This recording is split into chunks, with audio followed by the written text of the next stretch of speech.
Saudara, vaksin COVID-19 buatan duet Amerika Serikat dan Jerman Pfizer and BioNTech ini menjadi vaksin pertama yang mengantongi persetujuan penggunaan darurat dari Badan Kesehatan Dunia atau WHO.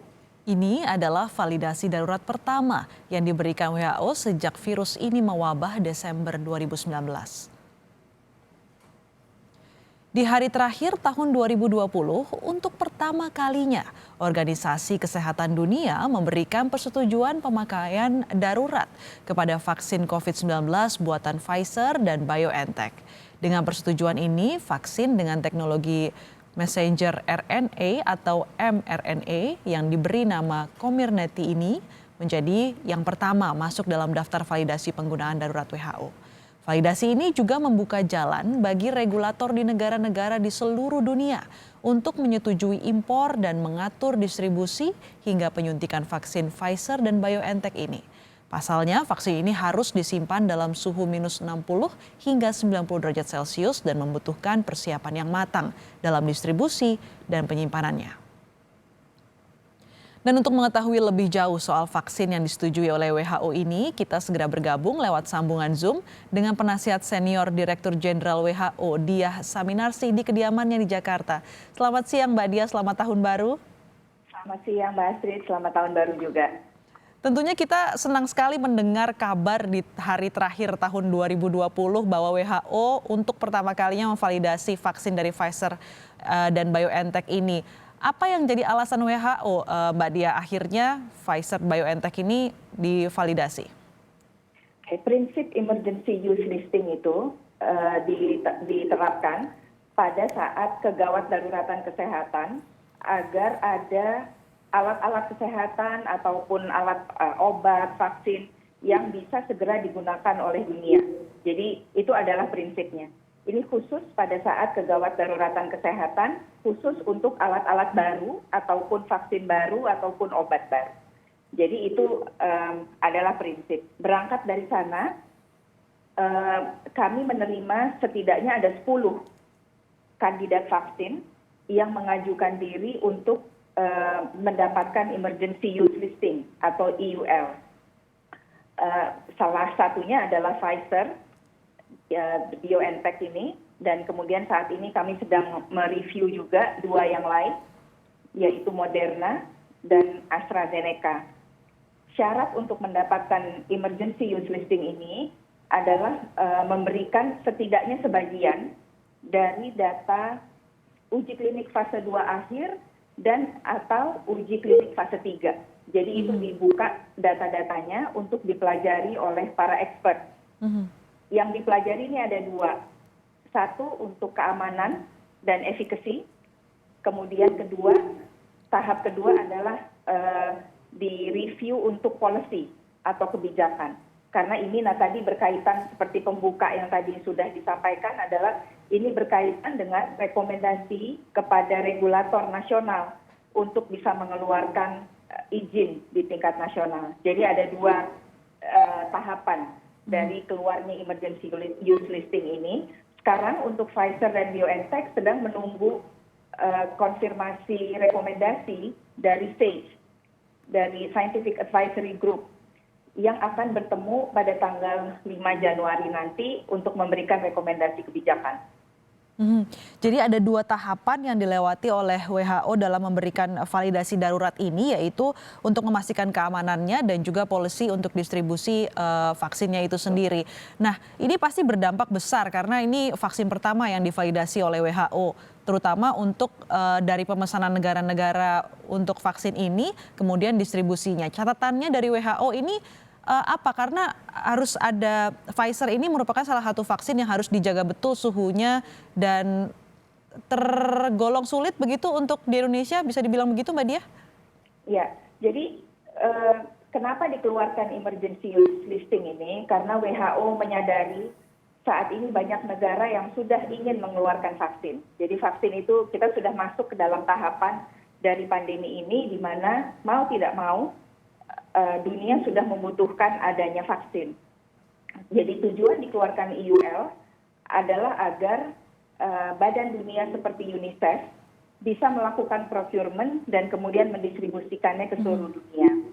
Nah, terkait dengan Pfizer dan BioNTech ini, yang tadi disampaikan Mbak Astrid sulit penyimpanannya, bersamaan dengan dikeluarkannya IUL, WHO juga menawarkan bantuan kepada negara-negara yang membutuhkan dukungan lebih untuk bisa mendatangkan dan kemudian mendistribusikan vaksin ini kepada publik di negara masing-masing.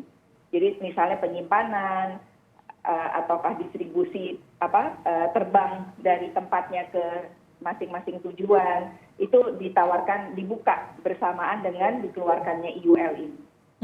Jadi ada tawaran dari WHO untuk membantu distribusi dan penyimpanan untuk negara-negara yang tidak mendukung begitu ya dengan Pfizer dan BioNTech ini. Sejauh ini Indonesia perbincangannya seperti apa Mbak Diah dengan proses ini? Saya kira kita bisa melihat kepada berita yang dikeluarkan kemarin, kalau saya tidak salah Ibu Menteri Luar Negeri sudah menyampaikan kemarin kepada publik, kalau saya tidak salah menangkap beritanya bahwa Indonesia mungkin membutuhkan dukungan tersebut. Dan itu adalah kewajiban dari WHO, karena kami sebenarnya mandat kami adalah memberikan dukungan teknis, technical assistance kepada negara yang membutuhkan, dan dalam hal ini tentu kami terbuka untuk menerima permintaan itu dari Indonesia dan negara-negara lain. Mbak Dia menyebutkan dari 10 kandidat vaksin yang mengajukan untuk direview oleh WHO, sekarang ada 3, 1 sudah keluar validasi daruratnya, 2 yang sedang berjalan yaitu Moderna dan AstraZeneca. Sejauh ini seperti apa prosesnya Mbak Dia untuk Moderna dan AstraZeneca? Saya kira sama saja, WHO menunggu data-data tersebut didisclose dan direview oleh expert dan kemudian akan mengikuti proses yang sama dengan para ahli yang ada. Dan ini ahlinya, para ahli ini berkumpul bukan hanya karena panggilan dari WHO, tapi juga banyak ahli dari banyak negara mengajukan diri untuk bisa ikut di dalam kelompok expert untuk mereview vaksin ini. Jadi sangat inklusif prosesnya dan terbuka. Soal policy atau kebijakan itu sendiri, rekomendasi dari WHO, ada beberapa merek vaksin yang dipesan oleh Indonesia, begitu juga di negara lain, Mbak Diah.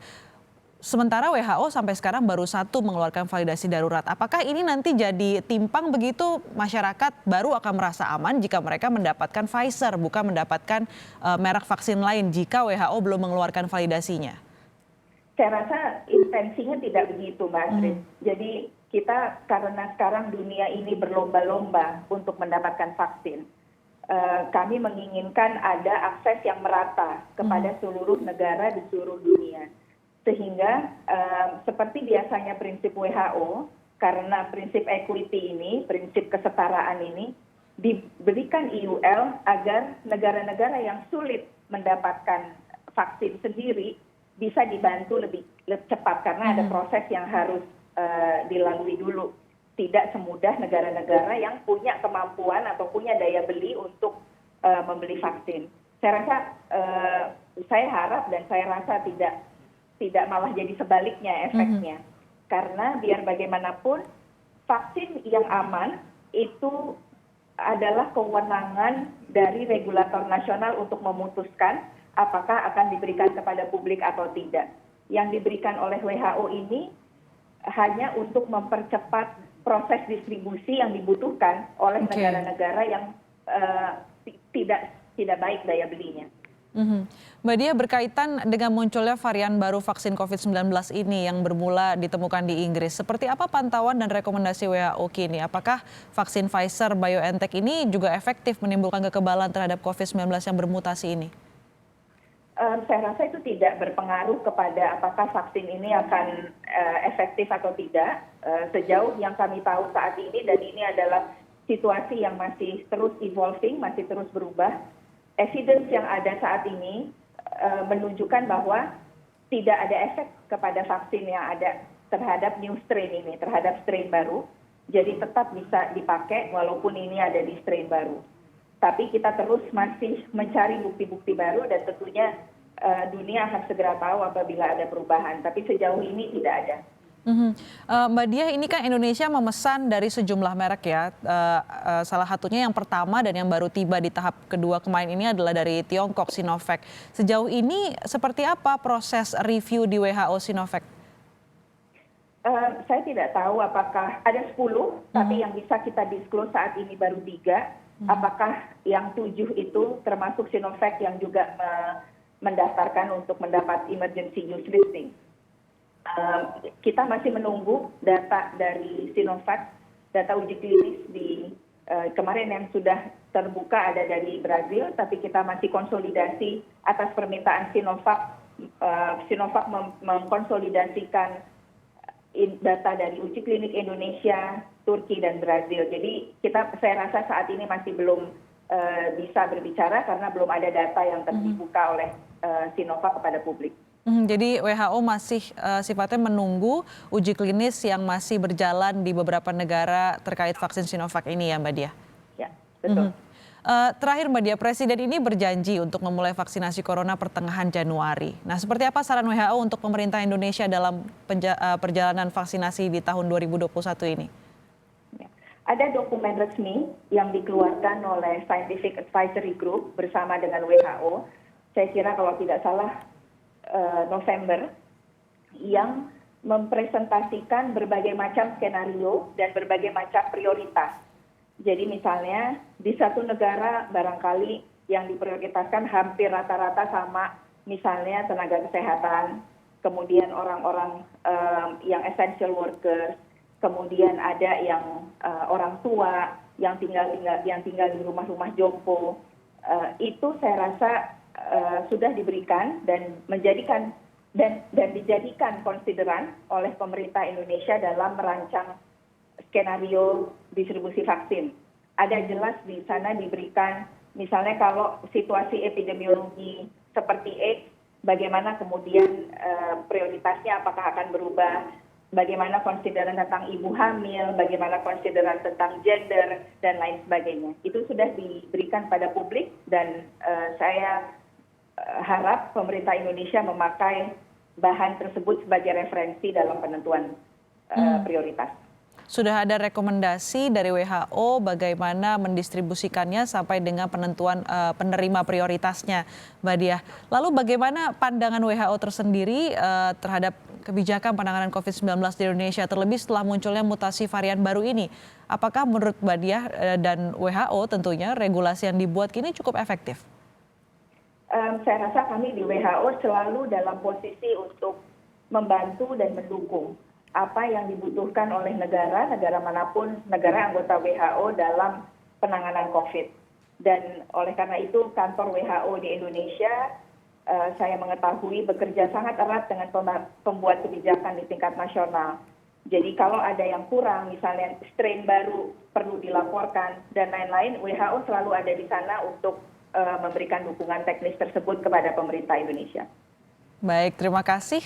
Ibu Diah Saminarsih, penasihat senior Direktur Jenderal WHO telah bergabung bersama kami di Kompas Siang. Sehat selalu, Mbak Diah.